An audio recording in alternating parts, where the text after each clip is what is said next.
Bon, bonsoir à toutes et à tous. Juste avant de commencer cette séance, je voudrais excuser Bernard Declercq qui n'a pas pu venir au dernier moment. Et puis j'excuse également Annick Goussen qui donne pouvoir à Christiane Merillon. C'est bien ça? Voilà, on va pouvoir commencer. Notre traditionnel secrétaire de séance n'est pas là, donc je vais demander à Damien d'être secrétaire de séance. Est-ce que ça te va? Est-ce que c'est OK pour vous que Damien? Eh bien, on est parti. Quelques communications. On a vécu un mois de septembre dense en termes d'animation.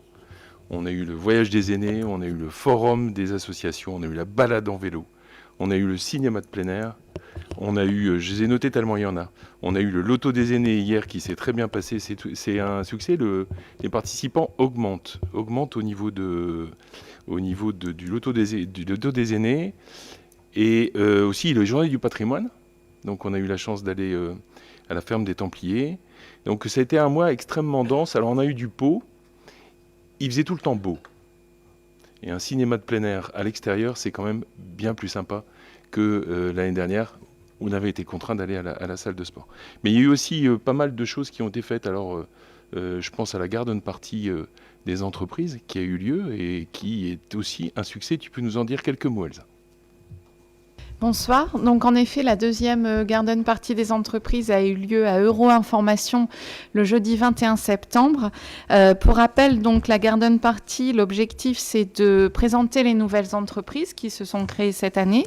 C'est de visiter l'entreprise du village qui nous accueille et c'est aussi permettre aux entreprises d'échanger lors d'un moment convivial.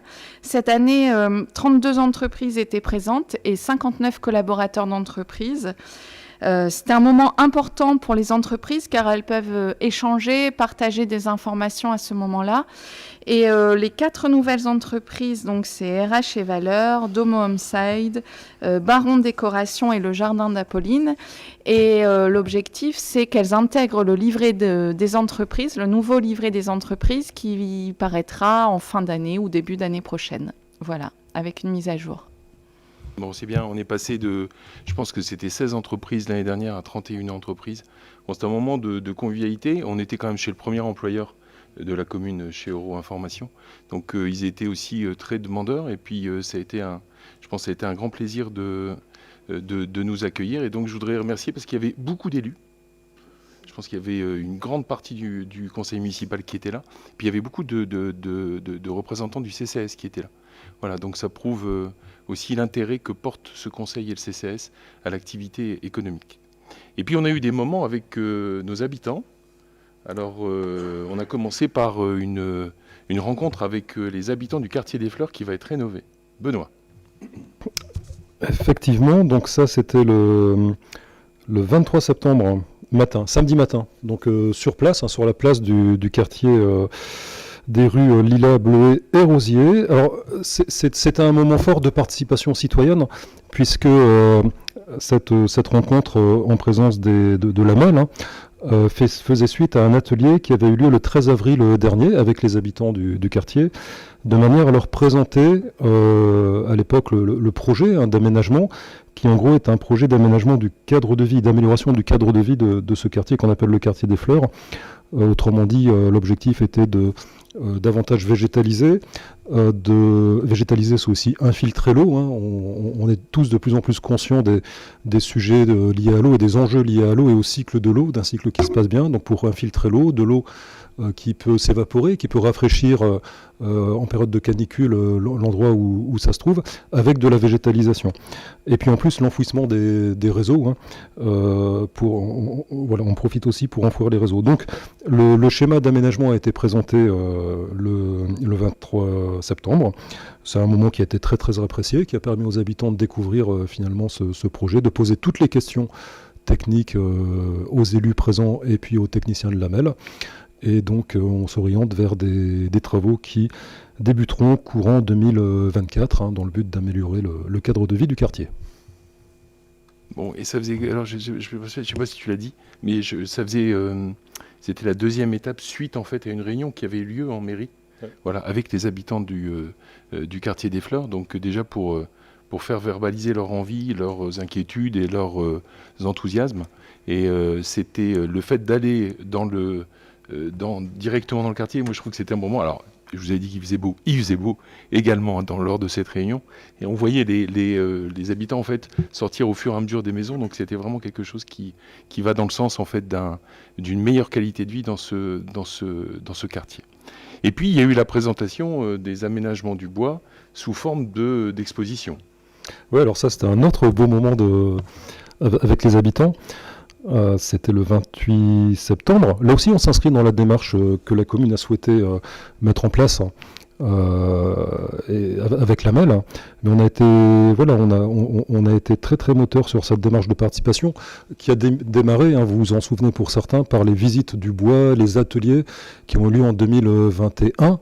Et donc depuis, la MEL a travaillé sur le projet. On a eu beaucoup de réunions des comités techniques, des comités de pilotage pour valider les choses. Et donc dans la salle des sports, le 28 septembre, a eu lieu cette exposition commentée, là aussi en présence de la MEL, de ses propres prestataires, bureaux d'études paysagistes, concertation, écologie, pour présenter une exposition, plusieurs posters très bien faits, qui retrace le contexte. Ce sont les portes des belles terres, ce projet de préservation des espaces naturels, des espaces agricoles, et en même temps faire connaître davantage les espaces naturels, les connecter entre eux. Donc pour le bois de Verlinghem, double enjeu, préserver sa nature, sa biodiversité. C'est un site qui est riche en biodiversité pour la région dans laquelle on se trouve, et en même temps l'ouvrir au public. Donc, parmi les éléments de diagnostic, le diagnostic, bien sûr, je dirais social, issu des rencontres, des discussions, des ateliers où les habitants ont pu dessiner ce qu'ils imaginaient, par exemple, des cheminements dans le bois. Tout ça faisait partie des éléments à disposition des bureaux d'études. Et puis le diagnostic écologique qui met en évidence que la partie ouest du bois est la plus sensible. Donc là-dedans, on n'ira pas. Et voilà, donc on a pu prendre connaissance et partager donc cet aménagement en termes de cheminement du bois qui prolongera en gros le Tournebride, qui permettra de rejoindre la rue de la Tuilerie à la rue de la Grande Champreuil, et puis des petits sentiers de découverte, d'exploration. Alors là, c'est de la terre, ce sont comment on appelle ça, du platelage bois, parce que c'est un bois qui est humide. Et puis les techniques de gestion qui permettront de diversifier encore les habitats au sein du bois. Voilà, donc moment apprécié. Je pense qu'il y a au moins une centaine de personnes qui s'est déplacées. C'était accès libre entre 16h30 et 20h30. Et là aussi, un moment, je pense, utile et apprécié. Oui, c'est marrant parce que moi j'ai eu des échanges avec d'autres élus de la MEL et qui ont été quand même assez attentifs à ce qui s'est passé, alors aussi bien dans le quartier des Fleurs que dans cette présentation des aménagements du bois, avec des formules en fait qui sont souples. Voilà, Benoît vient de l'expliquer, le fait d'accueillir les gens de 16h30 à 20h30, il y a vraiment des gens qui sont arrivés à 20h15, il y a des gens qui étaient juste à l'ouverture. Mais il y avait toujours cette disponibilité de venir en fait découvrir en totale liberté. Il y a des gens qui sont restés une demi-heure, trois quarts d'heure, il y a des gens qui sont restés un quart d'heure. Mais l'accueil a été bon puisqu'il est aussi consécutif, comme disait Benoît, à plusieurs séquences en fait de concertation et de co-construction. Gaël, tu voulais nous parler des agents de la pause méridienne et puis notamment de leur formation. Tout à fait.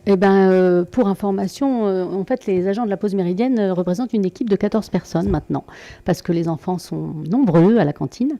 Et dans la continuité de notre volonté de la commission enfance de monter l'équipe en compétences, de les accompagner au quotidien dans leur mission, on avait mis en place tout au début du mandat les formations de premier secours, le BAFA, et aujourd'hui on les accompagne dans des formations. Ils viennent d'avoir 2 jours, là, le 27 septembre et le 4 octobre, de formation sur l'éducation bienveillante et ferme et l'animation, voilà, de la pause méridienne. Donc voilà, on est dans cette continuité de toujours accompagner nos agents de la pause méridienne. Et une petite innovation pour la cantine. Et une innovation importante, on parlera en délibération tout à l'heure, nous ouvrons la cantine aux aînés.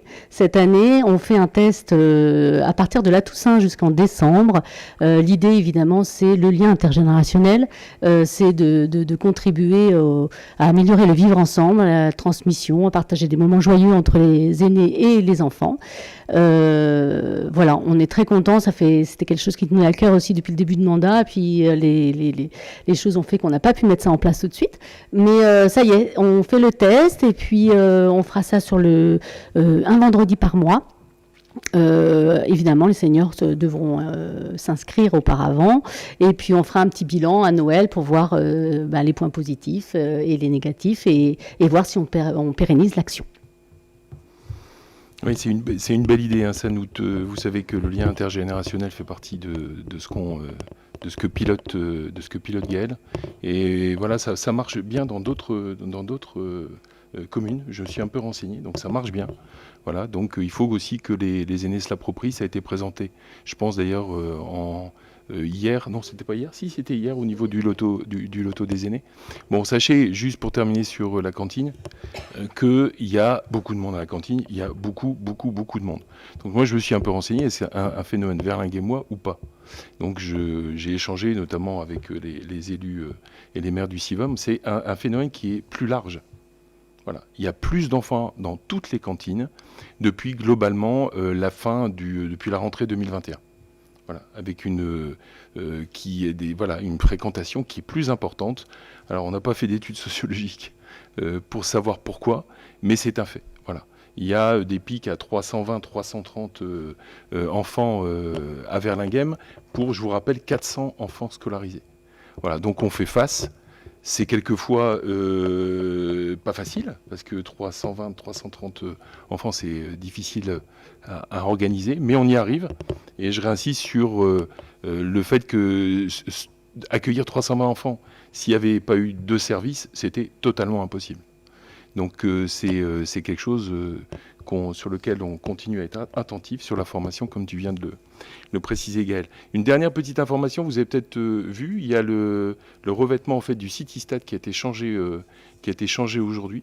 Pour une raison toute simple, c'est qu'en fait il y avait devant les buts, il y avait une usure qui était trop importante. On ne pouvait plus laisser ce Citystade avec ce revêtement dans cet état-là. Bon voilà, c'est de l'usure normale d'un lieu qui est fortement fréquenté et c'est bien.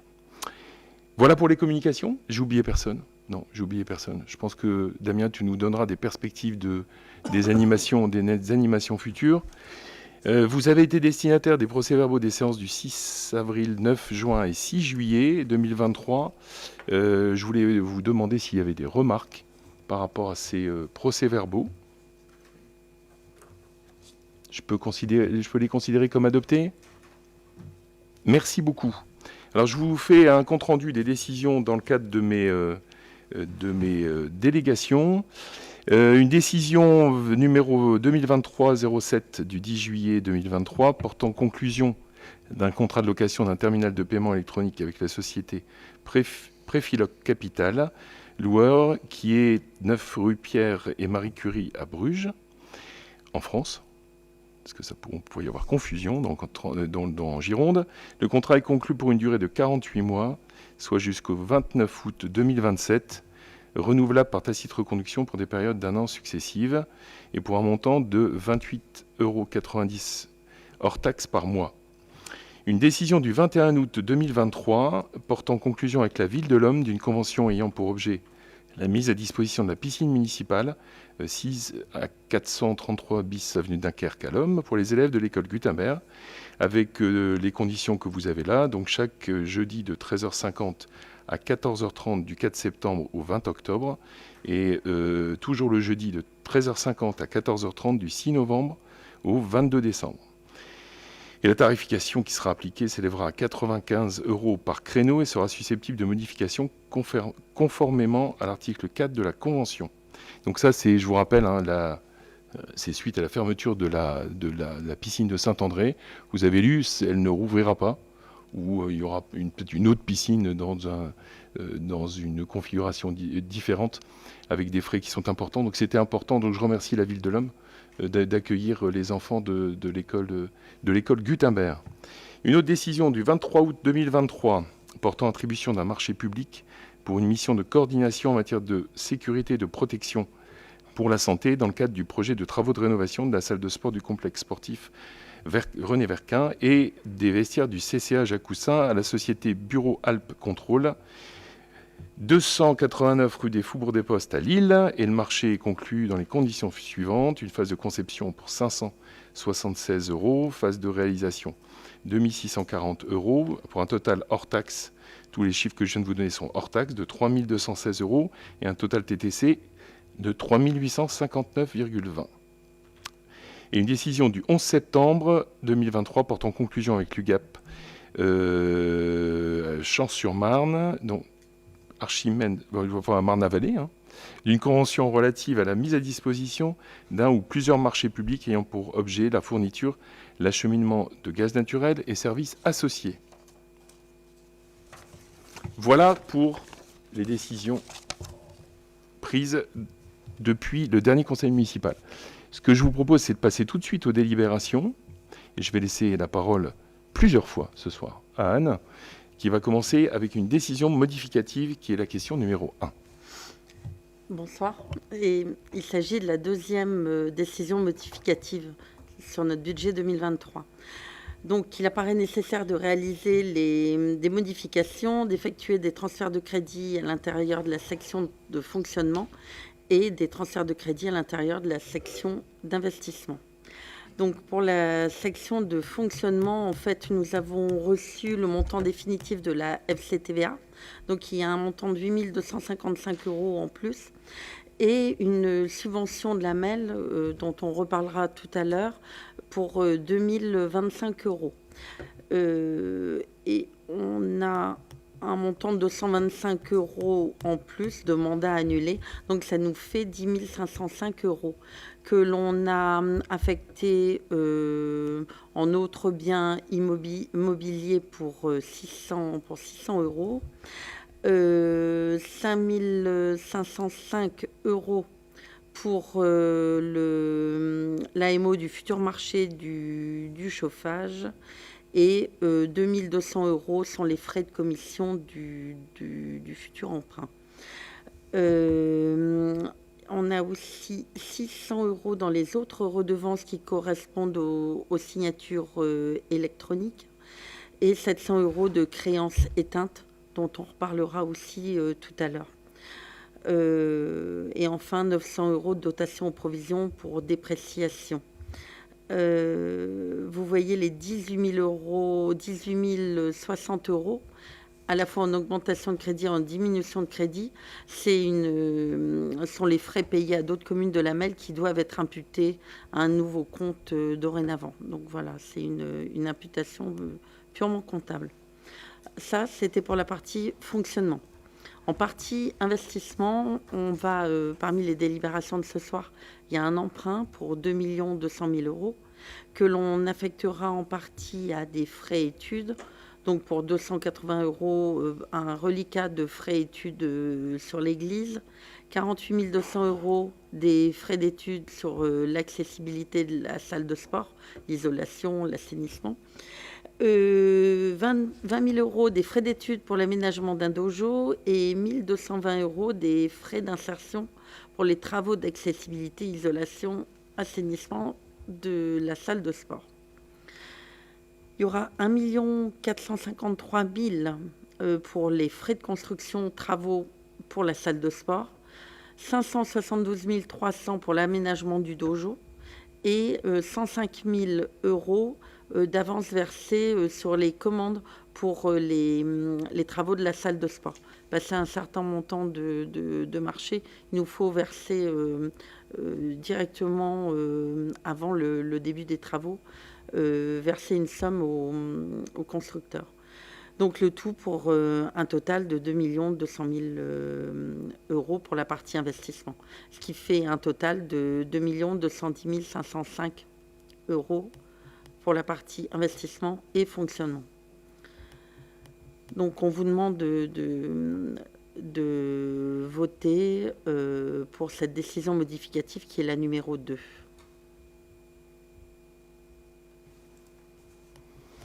Est-ce que vous avez des questions par rapport à cette décision modificative? Ça vient en fait, c'est une sorte d'introduction à tout ce qu'on va décider dans les délibérations suivantes.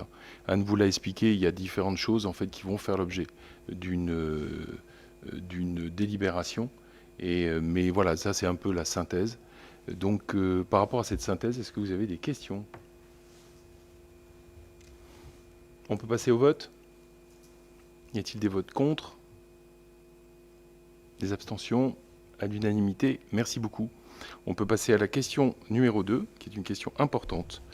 La souscription d'un emprunt avec la Banque Postale. C'est toujours toi, Anne. Alors, les communes, les départements, les régions peuvent recourir à l'emprunt. Les emprunts sont exclusivement destinés à financer des investissements. Pour réaliser le financement globalisé du programme d'équipement et d'investissement dans la commune, il convient de réaliser un emprunt à hauteur de 2 200 000 euros. Donc, cet emprunt est très peu risqué. Vous avez vu que le score Gisler est de 1A. Ça veut dire que c'est un emprunt sur la zone euro et en taux fixe. Donc le taux de risque est bas. Le montant du contrat de prêt est de 2 200 000 euros. La durée du contrat de prêt est de 25 ans et 1 mois. C'est un taux fixe. Le versement des fonds sera réalisé le 2 janvier 2024. Le taux est de 4,22%. Sont des échéances trimestrielles. Et c'est un mode de remboursement d'emprunt par amortissement constant. Et donc, annuité dégressive. Et donc la commission, on a de 0,07% du montant du contrat de prêt. Donc Thierry, je vais te laisser la parole, mais là on vous demande d'autoriser monsieur le maire à signer l'ensemble de la documentation contractuelle relative au contrat de prêt que je viens de vous décrire et à intervenir avec la Banque Postale. Merci Anne. Alors qu'est-ce qui nous amène à ça? Il y a tout un processus. Voilà, il y a quelques mois, en fait, on a plusieurs mois maintenant, voilà, on a construit un PPI. On s'est dit, voilà, qu'est-ce qu'il faut faire pour répondre aux usages de nos habitants et quels sont les projets, alors qui étaient dans notre volonté au niveau de notre conseil municipal. Et ensuite, on a listé de façon très exhaustive ce qui étaient les grands projets. Alors, bien entendu, il y a le projet de la salle de sport avec la mise à niveau pour tout ce qui était accessibilité PMR. Il y a la reconstruction, je ne trouve pas le mot, mais c'est l'aménagement de nouveaux vestiaires. Et on s'est aperçu en fait que c'était une bonne occasion pour remettre et préparer ce bâtiment pour une pertinence pour les 30 ou 40 ans qui arrivaient. Donc il y a ce projet-là. Il y a aussi le projet du dojo, je vous le rappelle, qui est toujours présent, donc qui doit être réaménagé dans le CCA. Il y a aussi de façon consécutive, parce que pour aménager le dojo, on devra certainement l'étendre un petit peu, et notamment sur la garderie actuelle. Donc il y a une salle, il y a un projet de garderie qui est prévu, et il y a aussi tout ce qu'on doit faire au niveau de la salle du tennis, notamment au niveau de sa toiture et au niveau de son aire d'accueil pour le club de tennis. Donc quand on met tout ça bout à bout, alors il y a d'autres sujets. Il y a par exemple, si vous voulez, dans ce PPI, il y avait par exemple tout ce qui a été fait au niveau du tournebride cette année. Il y a d'autres sujets qui interviennent, et là on arrive globalement sur une enveloppe de 6 millions, pour vous donner un ordre d'idée. Donc on avait déjà des certitudes avec la commission finance, avec Anne et avec monsieur Gosselin, mais on est allé un petit peu plus loin. On voulait avoir un œil extérieur et neutre. Et c'est pour ça, mais on l'avait prévu au budget, je vous le rappelle, c'était de se faire aider par KPMG pour nous dire, bah, écoutez, voilà, on vous donne ce qu'est financièrement la commune depuis plusieurs dizaines d'années. On en est là, on a ça comme projet. Qu'est-ce que vous nous conseillez de faire? Et donc, ce que nous a conseillé, de par la bonne santé financière de la commune, ce que nous a conseillé KPMG, c'est justement d'opter pour les emprunts. Pourquoi l'emprunt? parce qu'on n'a pas de possibilité de vente, par exemple, de biens ou d'immeubles. Voilà, c'est plus possible. Donc, l'idée, c'était de dire comment on ne met pas en difficulté financière la commune, et donc c'est le cas, c'est-à-dire que cet emprunt va permettre globalement, à quelques centaines de milliers d'euros près, de faire la salle des sports, et ensuite, c'est d'enchaîner sur les autres projets, grâce à nos excédents de fonctionnement, grâce aussi à ce qu'on récupérera en TVA sur les projets, et aussi grâce à tout ce qu'on va aller chercher en subvention et en fonds de concours. Donc le risque, il est zéro. Puisque imaginez que demain, je prends l'exemple de l'énergie, le prix de l'énergie est multiplié par 100. Simplement, ce qu'on fera, c'est en fait de différer les projets. On aurait été beaucoup plus à risque sur un projet, par exemple, de 5 millions d'euros, sur 6 millions, qu'on aurait dû financer tout de suite. Là, on aurait été un petit peu plus à risque. Là, on est sûr de pouvoir autofinancer la salle de sport et tout ce qu'on récupérera derrière permettra en fait d'enchaîner sur les autres projets. Voilà, c'est ce que je voulais vous dire. Et c'était très important, même quand on a une bonne préparation, même quand on a des connaissances, notamment de la comptabilité publique pour monsieur Gosselin, et notamment aussi ce qui a été fait au niveau de la commune. Alors il est clair qu'on peut aussi se permettre d'emprunter, parce qu'en fait, vous savez qu'on avait 3 emprunts en 2020 qui couraient toujours, il y en a 2 qui se sont éteints l'année dernière. Donc c'est ça aussi qui nous permet en fait d'avancer. J'attire votre attention aussi sur ce qu'a dit tout à l'heure Anne, c'est qu'on avait 2 choix. Soit on partait sur un prêt classique. Le prêt classique, c'est le prêt qu'on a tous fait pour nos maisons. Très peu de capital au début remboursé, beaucoup d'intérêts. Et avec en fait quelque chose qui est totalement fixe sur toute la durée du prêt. Nous, on a opté pour autre chose. Parce qu'en fait, cet emprunt, il va servir pour les générations futures. Quand je vous parle de la salle des sports, c'est préparer cette salle des sports pour quand on la regarde dans 30 ans, elle sera encore en fait pertinente. Pourquoi ? Parce qu'elle aura une chaudière au pellet, parce qu'elle sera bien isolée, parce qu'elle aura une centrale photovoltaïque en autoconsommation pour alimenter en électricité la mairie, l'école, la cantine, la salle de sport. Pendant, en fait, l'énergie qui sera produite à ce moment-là sera utilisée. Donc, dans 30 ans, elle sera pertinente. Donc, on a voulu aussi, au niveau du prêt, ne pas donner une marge de liberté pour les équipes futures, notamment en remboursant un petit peu plus de capital, donc capital constant. Donc ça demande un effort supplémentaire globalement sur 12 ans, mais dans 12 ans, vous aurez petit à petit les mensualités ou les annuités qui diminueront. Donc on a des projets pour les générations futures et on ne n'handicape pas notamment les équipes qui nous succéderont, quelles qu'elles soient. Voilà. Quand je vous parle de dans 12 ans, je ne sais pas si on sera encore au conseil municipal, vous, moi, j'en sais rien. Mais c'était aussi ça, c'était de faire cet effort, parce que c'est vrai que les annuités sont plus importantes au début, mais de faire cet effort, justement pour que, je ne sais pas, dans 12 ans, une autre équipe pourra, par exemple, si les taux sont à 0,5, peut-être renégocier en fait le prêt.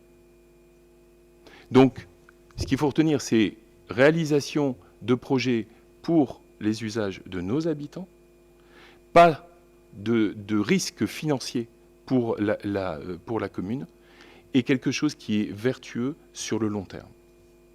C'est ce à quoi va nous servir cet emprunt. Est-ce que vous avez des questions ?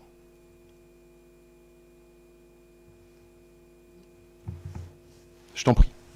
Alors c'est très bien, je remarque que tu parles beaucoup des générations futures et des gens qui seront là à l'avenir, mais tu pourrais peut-être avoir un petit mot pour tes prédécesseurs qui ont laissé une situation plutôt saine à la commune et qui permettent aussi d'emprunter et d'investir. Je l'ai fait en fait indirectement, mais je peux le dire. La situation, quand on est arrivé, était saine. Quand ce conseil municipal est arrivé, était saine. Ensuite, une toute petite remarque. Ce qui nous a aussi permis, je parle de la commune, d'avoir une situation saine aussi maintenant, c'est parce que, en fait, il y a eu des ventes. Donc, et quand je dis ça, ça n'est pas un jugement. Voilà. Je pense que quand on a des projets et quand on a des biens qu'on n'utilise plus, on peut aussi les vendre pour emprunter moins. Donc on bénéficie en fait des ventes indirectement, mais c'était quand même pas neutre. C'est-à-dire que moi j'ai par exemple le dernier bien qui a été vendu, je pense que c'est 280 ou 290 000 euros, c'était le local de la Poste. Je me rappelle du presbytère, c'était 430 euros. Je me rappelle, excusez-moi. Non, c'est bien 430 000 euros. C'est parce que j'ai pas voulu dire KE, et donc j'ai dit euros. Mais c'est bien 430 000 euros. Il y a eu le terrain des Longchamps qui a été vendu en 2014 pour, je pense, 1,5 million.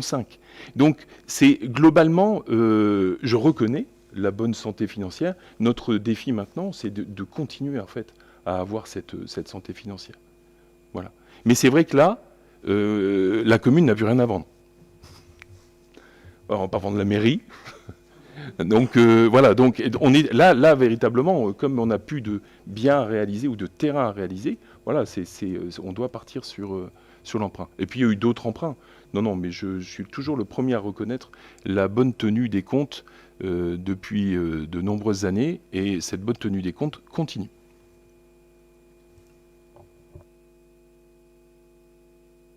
Est-ce que vous avez d'autres questions? On peut passer au vote? Bon, c'est une décision importante. Qui vote pour cet emprunt? À l'unanimité, je vous remercie beaucoup.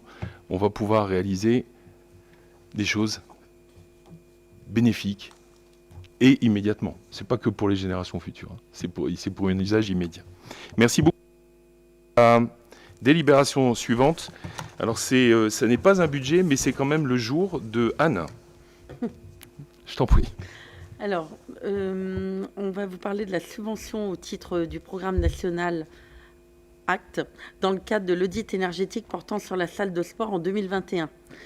Donc, autorisation donnée à Monsieur le maire pour signer la convention d'attribution avec la MEL. Donc, dans le cadre du plan climat air énergie métropolitain adopté en février 2021, la MEL accompagne les communes volontaires dans leur démarche de transition énergétique et bas carbone pour leur patrimoine communal. Donc, en cohérence avec ces objectifs, la MEL anime une palette d'outils financiers et techniques mis à disposition des communes du territoire métropolitain, s'appuyant sur les 3 piliers de la maîtrise de la demande en énergie, à savoir la sobriété, l'efficacité énergétique et le développement des énergies renouvelables. Donc, ainsi, les communes peuvent bénéficier d'un soutien financier pour leurs investissements communaux au travers du fonds de concours dédié à la transition énergétique et bas carbone du patrimoine communal et du dispositif métropolitain de valorisation des certificats d'économie d'énergie, qu'on appelle aussi C2E. Et d'une ingénierie qualifiée au travers de la mission de conseil en énergie partagée pour les communes de moins de 15 000 habitants qui ne disposent pas ou peu d'ingénierie interne. Alors, nous en faisons partie. Et conformément aux exigences de ce programme et dans une logique de mutualisation régionale des dynamiques de rénovation énergétique, la MEL a candidaté à ce programme, donc aux côtés d'autres villes, dans l'objectif d'amplifier le nombre d'audits thermiques réalisés par les communes adhérentes à la mission du Conseil en énergie partagée. La MEL a été lauréate, elle a obtenu une recette d'un montant total de 25 390 euros en soutien aux 9 audits réalisés par la MEL et 5 communes, dont Verlinghem. Donc la recette d'un montant total de 2025 euros nous revient pour un coût de l'opération qui était de 4 050 euros. Donc ça fait partie les 2025 euros des montants dont on a parlé lors de la première délibération. Donc, on vous demande d'autoriser la commune à percevoir cette subvention d'un montant de 2025 euros en section de fonctionnement et d'autoriser Monsieur le maire à signer la convention d'attribution de ce financement avec la MEL. Des questions? Pas de questions? On peut passer au vote? Y a-t-il des votes contre? Des abstentions? À l'unanimité. Merci beaucoup. Anne? On passe à la délibération la plus technique. La numéro 4, l'exploitation des installations thermiques des bâtiments communaux, c'est un avenant au marché attribué à Dalkia. Dalkia est titulaire du marché pour l'entretien des installations de chauffage des bâtiments communaux. Il vous est proposé de vous prononcer sur l'avenant numéro 5. Alors, c'est l'intégration de la taxe P1 C2E. Il est prévu que les ventes réalisées en exécution des contrats d'exploitation de bâtiments résidentiels ou tertiaires comportant une prestation d'approvisionnement en énergie et une prestation de gestion de l'énergie entrent directement dans le calcul de l'obligation d'économie d'énergie des fournisseurs d'énergie. La mise en application du décret se concrétise par une contribution supplémentaire, c'est ce qu'on appelle P1 C2E, proportionnelle à la quantité de combustible consommé et révisable. Il y a une indexation de l'indice CRE suite à la fin des tarifs réglementés de vente de gaz. Le 30 juin 2023, les tarifs réglementés de vente de gaz ont pris fin en application de la loi énergie et climat du 8 novembre 2019. La révision de la prestation P1 du contrat de la ville, utilisant un tarif réglementé, s'appuie désormais sur la référence de coût d'approvisionnement en gaz naturel publiée mensuellement par la Commission de régulation de l'énergie, telle que visée à l'article 181 de la loi de finances pour 2023. Cette référence est calculée en application de la délibération du 25 janvier 2023 de la CRE et a fait l'objet d'un arrêté pris par les ministres de l'économie et de la transition énergétique en avril 2023. Elle reflète les variations mensuelles et trimestrielles des prix sur les marchés de gros du gaz français. Donc, on vous demande d'approuver cet avenant numéro 5 au marché d'exploitation des installations thermiques des bâtiments communaux attribués à Dalkia, annexé à la présente délibération, relatif à l'intégration de la taxe P1 C2E et à l'indexation de l'indice CRE qui vous ont été présentés. Merci. Des questions? On passe au vote. Y a-t-il des votes contre? Des abstentions? À l'unanimité, on va changer d'interlocuteur. Merci Anne, mais je pense que tu reviens après. Et on va donner la parole à Philippe Savalet sur l'approbation de l'avant-projet définitif pour les travaux de rénovation de la salle de sport et de travaux de transition énergétique dans la chaufferie des bâtiments communaux. Je demande à Philippe si ça va aller parce qu'il a une petite extinction de voix. Alors surtout mets le micro parce que si tu mets pas le micro.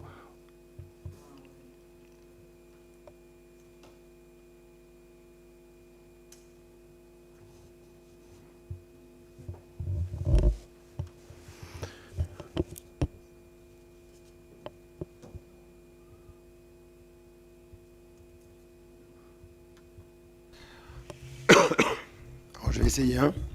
C'est bien, j'ai un peu la voix cassée. Bon, si tu peux plus, je continuerai. Bah écoute, je vais réussir à lire. Vous m'entendez ou pas? Oui. Bon, c'est pas toujours comme ça. Alors, donc effectivement, nous avons travaillé sur l'avant-projet, donc la commission patrimoine, travaux, cadre de vie, la commission transition énergétique, écologique et citoyenne et la commission finance.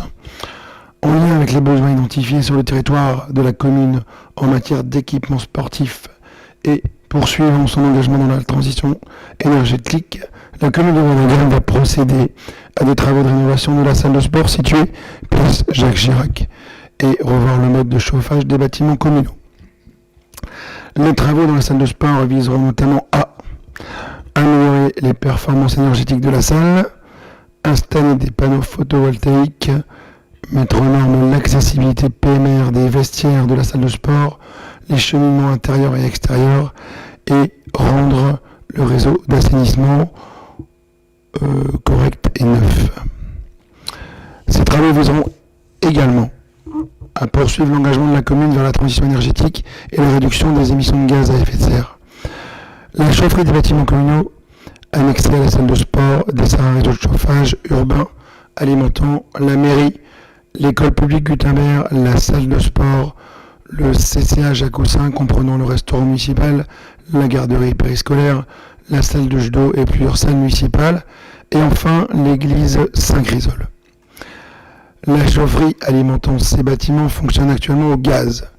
Elle alimente les bâtiments suscités avec des usages bien différents et beaucoup d'intermittences. Compte tenu des besoins et des usages de chaque bâtiment, la commune optera pour une solution hybride par son fonctionnement comprenant 50% de la puissance en pellet couvrant 80 à 90% des besoins annuels et 50% de la puissance en gaz faisant office d'appoint et de secours. Un bâtiment accueillant les chaudières à pellet sera par conséquent construit en prolongement de l'actuelle chaufferie. La maîtrise d'œuvre de cette opération a remis l'avant-projet définitif, APD, dont le contenu a été examiné et validé dans les commissions finances, patrimoine, travaux et cadre de vie, transition écologique et citoyenne. Le coût prévisionnel des travaux au stade de l'APD s'élève à 1 748 347 € hors taxe, soit 2 098 016 € TTC. Par conséquent, il sera demandé au conseil municipal d'approuver l'avant-projet définitif et d'autoriser monsieur le maire à signer le permis de construire correspondant à cette opération et à accomplir tous les actes y afférents afin de permettre le bon déroulement de l'opération. Merci Philippe.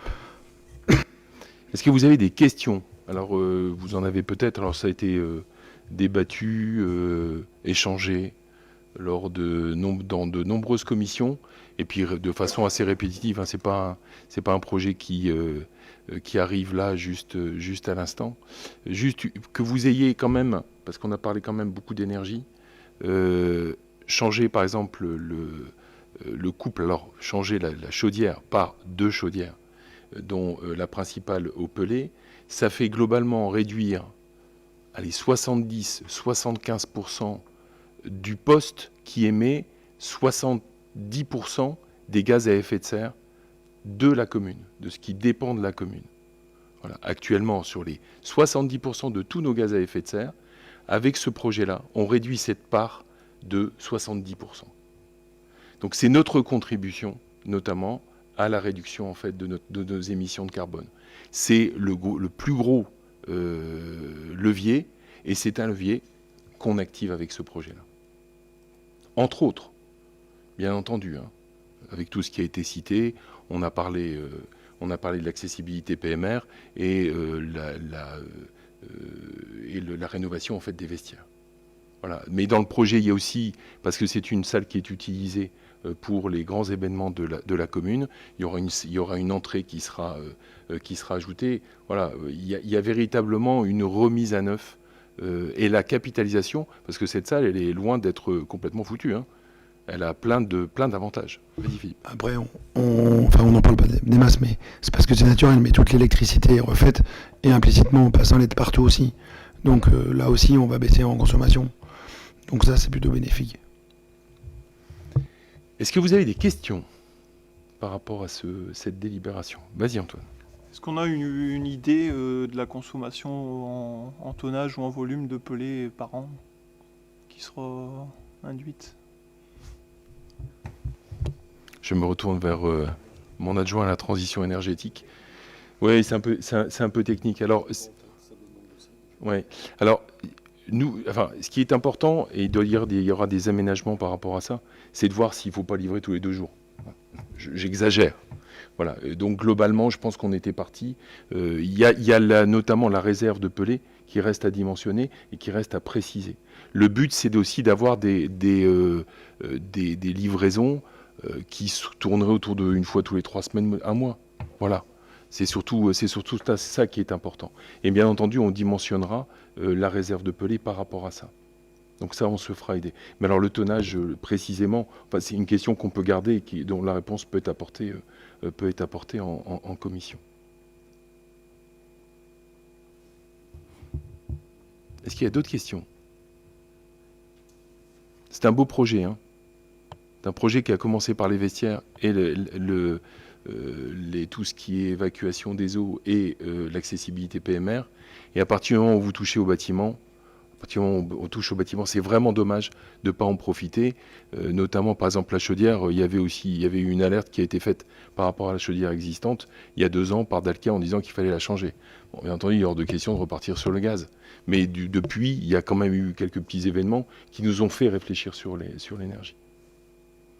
Quand on parle d'isolation, c'est pas que pour le chaud, hein, ou que pour le froid. C'est-à-dire que ça isole en été et ça isole en hiver. Parce que vous vous apercevez aussi que quelquefois, on a très chaud en fait dans cette salle. Donc le but, ça sera aussi de diminuer la température dans cette salle. D'autres questions? On peut passer au vote. Qui vote pour cet avant-projet définitif? À l'unanimité, je vous remercie. Merci Philippe. On repasse à Anne. Donc sur l'amortissement des immobilisations dans le cadre de l'application de l'instruction budgétaire et comptable au 1er janvier 2024. Donc je vous rappelle qu'on avait décidé d'adopter la nomenclature budgétaire et comptable M57 à compter du 1er janvier prochain. Par délibération du 29 avril 2014, notre conseil municipal avait décidé d'amortir les frais d'études et les frais d'insertion dont suivi de réalisation sur une durée de 5 ans. La mise en place de la M57 implique de fixer le mode de gestion des amortissements, frais d'études et frais d'insertion non suivis de réalisation.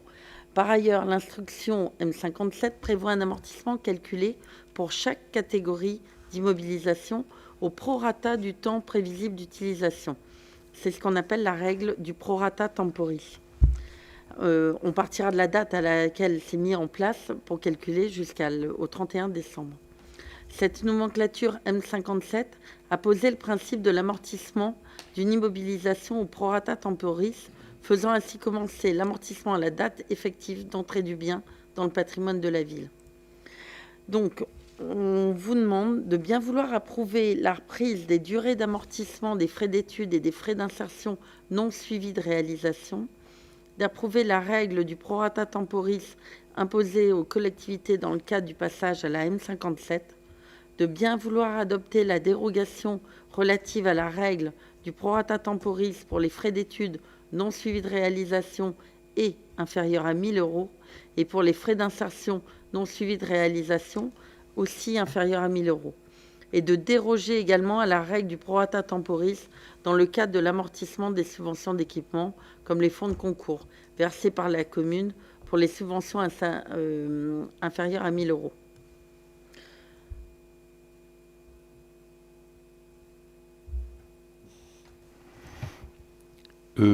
On se rapproche de la comptabilité privée, hein, sur la notion d'amortissement. C'est un petit peu ça, hein. Enfin, en très rapide résumé. Et voilà, c'est ce que nous permet en fait la nouvelle nomenclature M57. Est-ce que vous avez des questions par rapport à cette délibération? On peut passer au vote. Y a-t-il des votes contre? Des abstentions? À l'unanimité? Ah, c'est plus Anne, c'est Gaëlle. Sur la délibération numéro 7 sur l'accueil des seniors, dont on a parlé tout à l'heure le midi au restaurant municipal.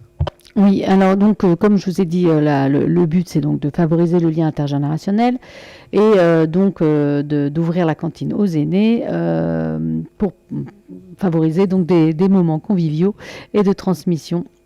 Voilà, donc on demande au conseil municipal d'approuver cette disposition et surtout de fixer les modalités d'accueil suivantes.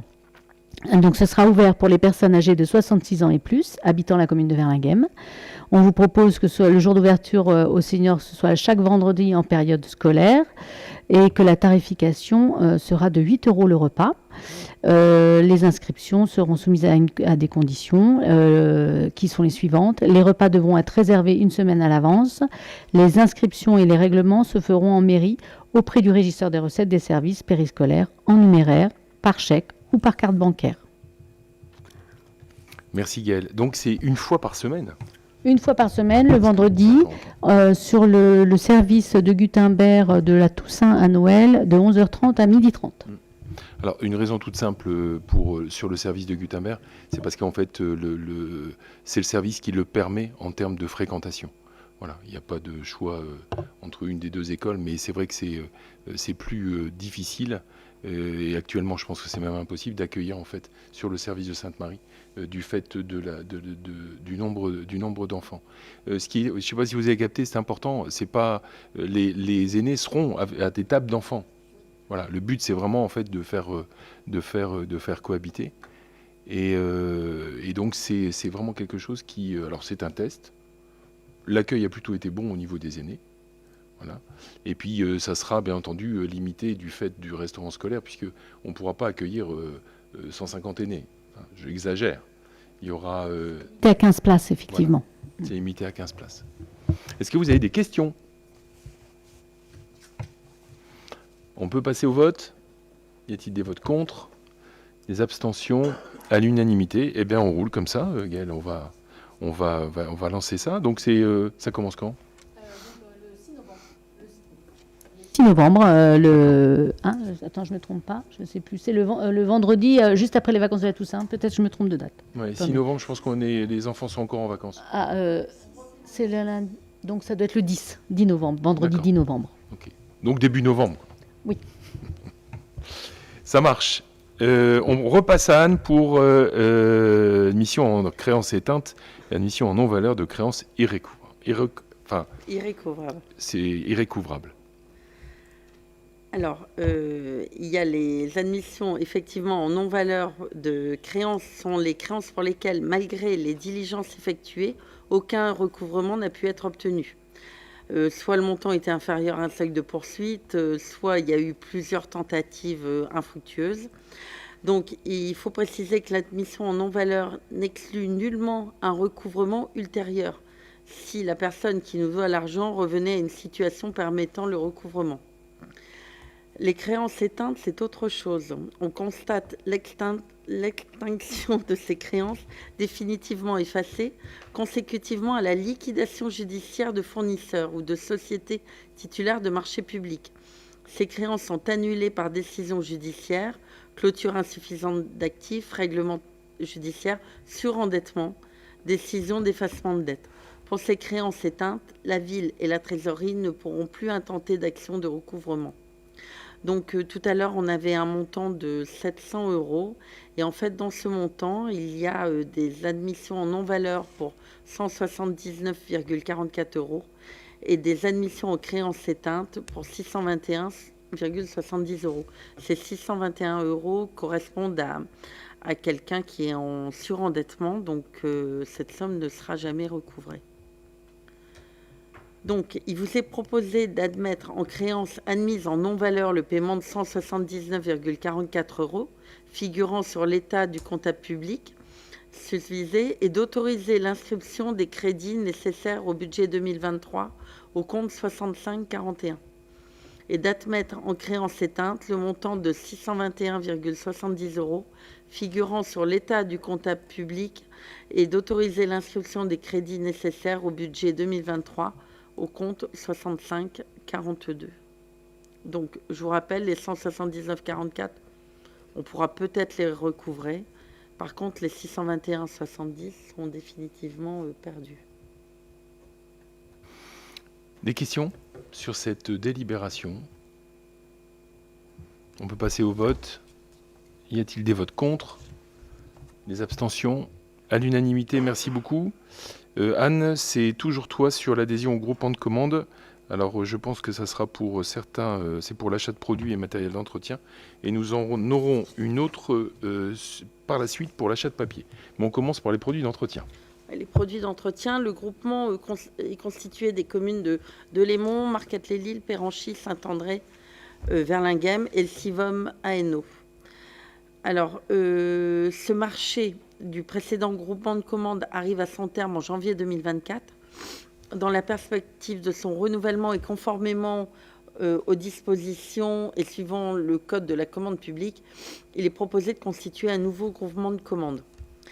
Ce groupement de commandes permettra de grouper les achats, les volumes et permettant d'obtenir de meilleures conditions de prix et d'exécution. C'est le Civum à Hainaut qui assurera les fonctions de coordinateur. Alliance Nord-Ouest.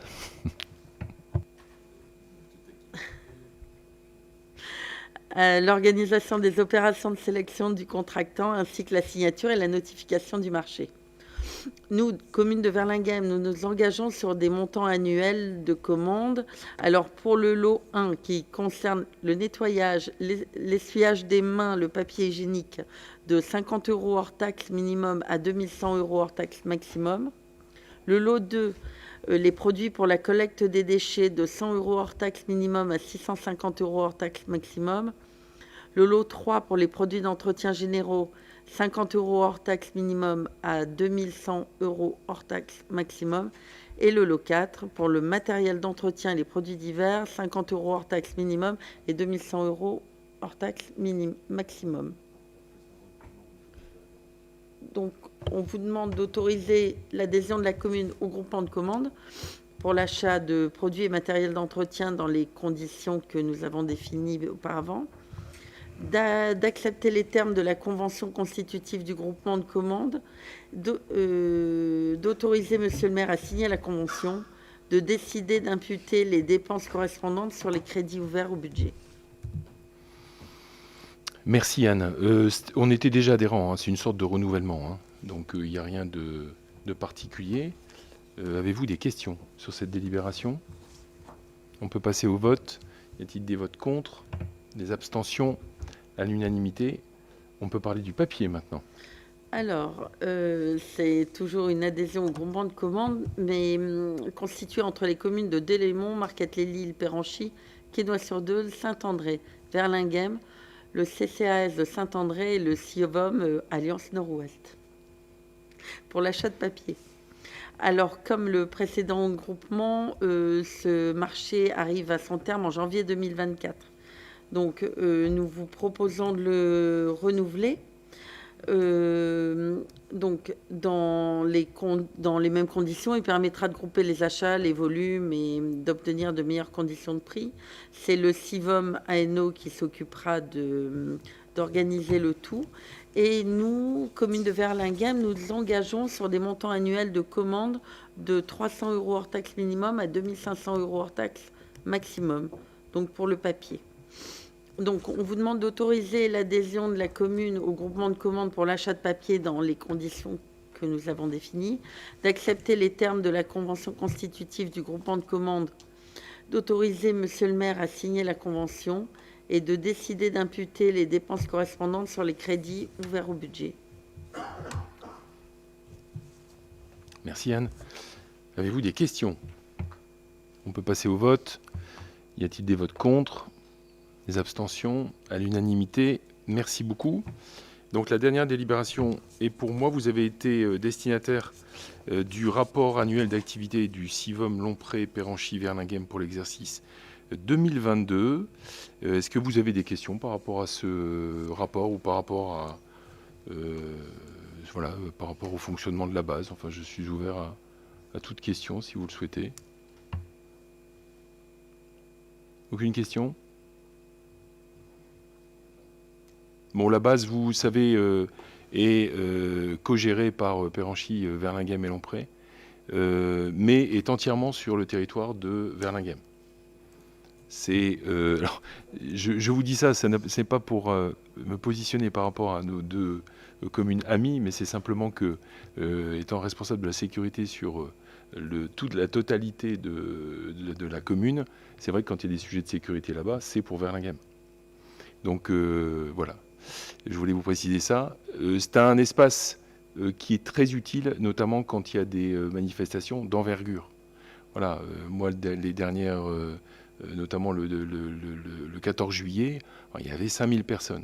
Voilà, c'est quand même très précieux d'avoir ça. Et je pense que c'est aussi précieux pour les fêtes de l'eau du CIVOM Alliance Nord-Ouest, qui peut accueillir généralement, qui accueille chaque année le spectacle majeur de ces fêtes. Et le fait que ça soit cette base soit très utilisée et soit appréciée, c'est une chance en fait pour Verlinghem, Lompré et Péranchy. Pas de questions? Je pense que ça ne nécessite pas de vote, hein, Monsieur Augustin. Hein. Donc vous vous actez que vous l'avez bien eu et que vous l'avez bien lu. On a fini pour l'ordre du jour. Je n'ai pas été destinataire de questions diverses. Donc, juste pour conclure, Damien, un petit peu de perspective joyeuse, notamment dans une semaine et demie avec le spectacle des belles sorties. Voilà, un peu d'animation. Donc, je vous donne rendez-vous le samedi 14 octobre à 20h à la salle de sport. Nous avons à nouveau la chance d'accueillir pour une 3e fois le dispositif Belle Sortie de la MEL, en fait. C'est un spectacle de théâtre qui est gratuit, théâtre du Colisée de Roubaix. Et pour faire drainer du monde, en fait, on a fait une expérience avec la MEL. En fait, le point d'entrée de la réservation, c'est à la fois par notre mairie avec le mail de contact@verlingame.fr, mais également en allant sur le site de la MEL, vous tapez Belle Sortie, vous sélectionnez le programme et vous pouvez également vous inscrire sur le site, en fait. Donc, je remercie Alix Dutrieux, qui est chargé de mission des événements culturels à la MEL pour ce dispositif-là. Et pour vous parler de façon courte du thème, du sujet, c'est d'abord un fait insolite pour le théâtre des enfants, puisque c'est à partir de 8 ans. Donc Simon Lagadouille, c'est le titre du spectacle, c'est donc un monologue, en fait, une sorte de conte qui est empreinte de tendresse, un petit peu dur, en à peine 1 heure, en fait, qui retrace l'histoire de 2 enfants qui étaient inséparables, Martin et Simon. Ils s'étaient jurés de rester amis pour toujours, mais l'amitié s'est bêtement brisée. Et je ne vous poserai pas la question, avons-nous, 20 ans après, encore 2, voire un seul copain de l'école primaire ? On va clôturer la séance avant d'en parler. J'aimerais dire Merci. un mot, Thierry. Je t'en prie, vas-y. Alors, comment dire ? Je tiens à féliciter tous ceux qui ont travaillé depuis pas mal de temps. Alors, bien évidemment, Anne, Monsieur Gosselin, mais je suis personnellement impressionné de tout le travail qui a été fait de recensement des choses, le travail aussi avec KPMG, toutes les explications qui ont été données sur toutes les perspectives des prochaines années, tu l'as dit, des 25 prochaines années, par rapport à tout ce qui va être fait, aussi bien au niveau de la salle des sports, au niveau de la salle de tennis, par exemple aussi du local technique de nos agents. Alors, on ne s'en rend pas forcément compte, mais toute la masse de travail, d'anticipation, d'analyse, etc., je peux autant mieux vous féliciter puisque j'y ai assez peu participé. Mais en tout cas, félicitations. Je pense que tout le conseil municipal peut se réjouir de la qualité de nos travaux, de nos perspectives et de tout l'investissement qu'on met au service des Verlinghemois et des Verlinghemoises. Pour ça, un grand bravo. Et il y a eu plusieurs merci. Merci pour cette intervention, Christophe. Bon, je pense que ça va droit au cœur. C'est vrai que les projets, c'est quelque chose. À un moment, il faut être dans un principe de réalité. Et ce principe de réalité, il faut le construire. Voilà, et c'est ce qui a été fait. Merci. Bonne soirée. À bientôt. On n'a pas encore fixé On a fixé le prochain conseil municipal, monsieur ? La date du prochain conseil municipal ? Non, on vous... Si, je pense que c'est le 14 décembre. Voilà, vous pouvez déjà noter en maquette pour le 14 décembre. C'est le 14 décembre. Y a-t-il besoin de signature ? Bon, on va s'arranger. Bon, merci beaucoup. Je vous souhaite une très bonne soirée. Et j'allais vous dire, un bon week-end, mais c'est un peu trop tôt. Mais je le pense très fort.